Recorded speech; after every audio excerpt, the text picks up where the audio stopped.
Yang Berhormat Sri Gading. Terima kasih, Datuk Speaker. Soalan daripada Sri Gading. Minta Menteri Sumber Manusia menyatakan berapakah tempoh tindakan yang akan diambil oleh pihak berkaitan dalam mengawal selia kecuaian pihak majikan sekiranya ada aduan daripada pekerja terhadap pihak berkuasa. Sebagai contoh dalam kes kelewatan membayar gaji dan caruman KWSP yang berlaku di salah sebuah anak syarikat di bawah silian MBI Kedah. Yang Berhormat Menteri.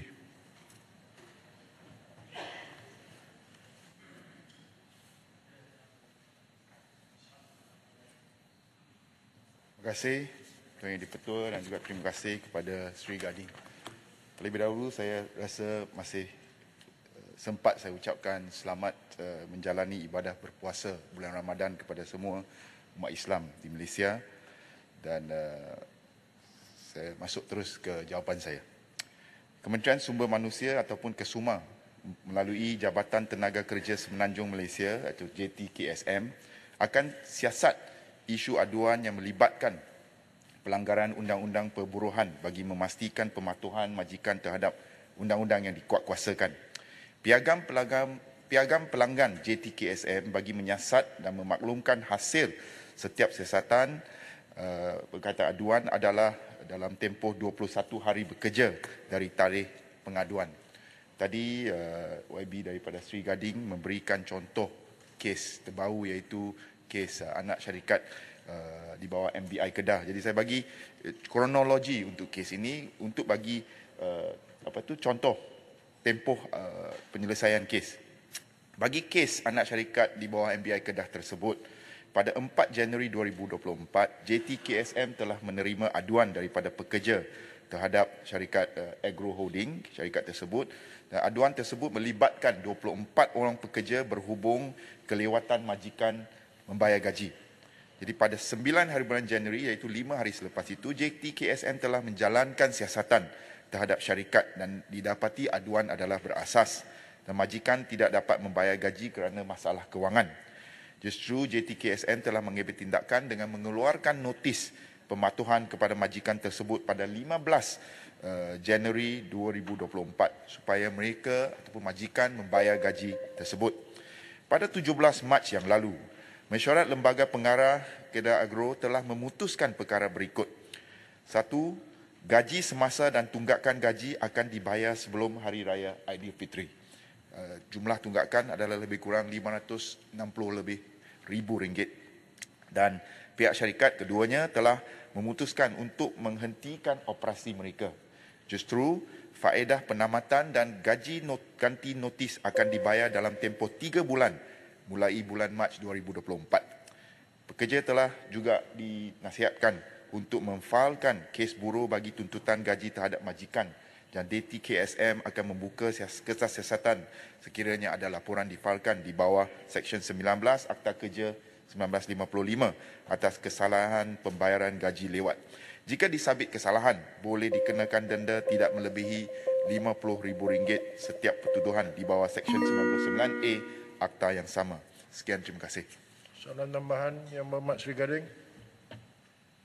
Terima kasih atas jawapan yang telah dikemukakan, di mana kalau kita sedia maklum baru-baru ini pun ada satu tular berkenaan satu memo daripada Ibu Pejabat Jabatan Tenaga Kerja Semenanjung Malaysia berkait satu arahan siasatan pemeriksaan berkanun terhadap Pusat Asuhan Tunas Islam Pasti, Sekolah Rendah Islam Teras, Sekolah Rendah Integrasi Teras Islam, Sekolah Menengah Integrasi Teras Islam.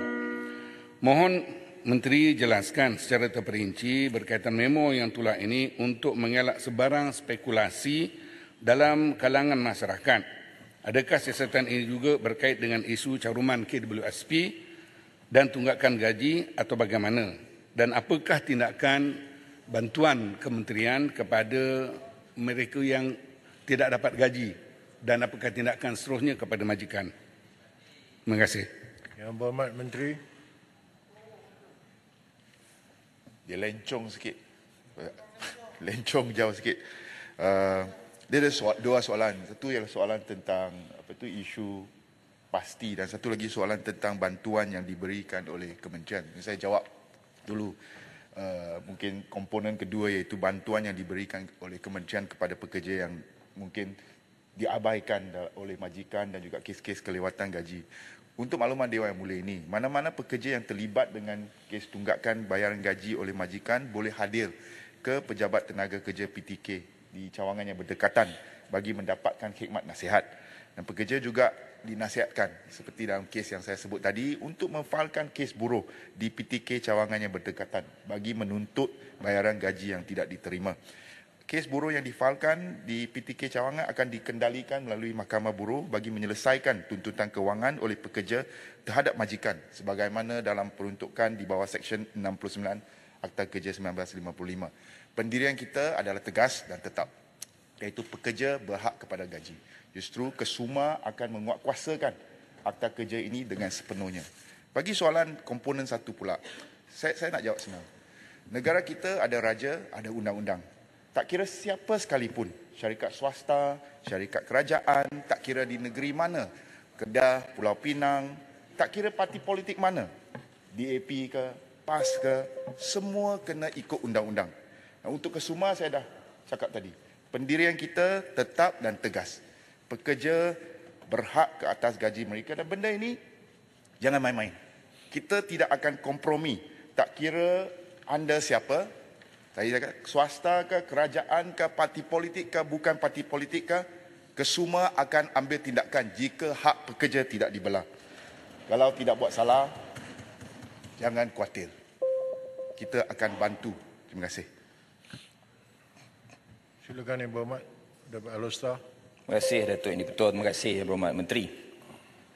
Soalan itu mengenai tempoh tindakan yang nak diambil kepada majikan. Bercakap mengenai